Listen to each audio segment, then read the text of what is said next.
Mais comment vous définiriez, vous, le problème du trouble de panique? Oui.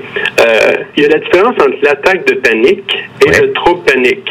Donc, l'attaque de panique, c'est un moment d'anxiété intense qui dure environ 10-15 minutes en moyenne, où la personne va ressentir beaucoup de symptômes comme des palpitations, battement du cœur, transpiration, sensation d'étranglement, hyperventilation, main moite.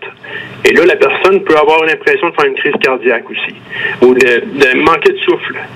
Et elle a peur de mourir. Elle a l'impression qu'elle va devenir folle ou qu'elle va mourir. Alors qu'on sait qu'une attaque de panique, c'est pas dangereux, la personne ne peut pas mourir, puis elle va pas non plus être malade à cause de ça.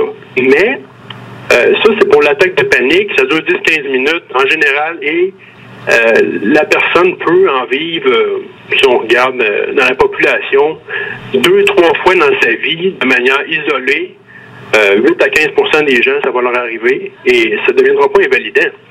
Mais le trouble de panique, lui. Le trouble panique, lui, il va impliquer de nombreuses attaques de panique, au moins 2, et la personne va vivre sa vie selon la crainte d'en faire de nouvelles. Elle va être préoccupée sur ses sensations physiques, que je vous ai énumérées juste avant, les symptômes, et là, elle va craindre qu'une prochaine attaque de panique arrive et elle va mettre une attention importante sur ses symptômes et toutes les activités qui vont provoquer des sensations semblables à une attaque de panique vont être soit évitées ou il va y avoir des changements de comportement où la personne peut, par exemple, je vais vous donner des exemples concrets, une personne peut cesser de faire du sport parce que elle a une augmentation du rythme cardiaque, c'est semblable à l'attaque de panique, elle va éviter le sport, elle va éviter de monter les escaliers, elle va cesser les activités sexuelles, elle va boire moins de café, moins de chocolat, donc il y a un changement de comportement.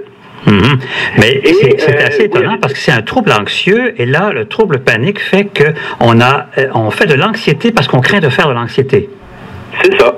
Oui, l'attaque de panique, elle, peut être dans différents troubles anxieux et peut accompagner des troubles de l'humeur, d'autres troubles, mais l'attaque de panique, c'est la peur d'avoir peur. C'est pas comme une phobie, comme par exemple une phobie du chien, où la personne fait une attaque de panique face au chien. On sait que c'est à cause du chien qu'elle vit l'attaque de panique. Mais le trouble panique, lui, c'est la peur de vivre une autre attaque de panique.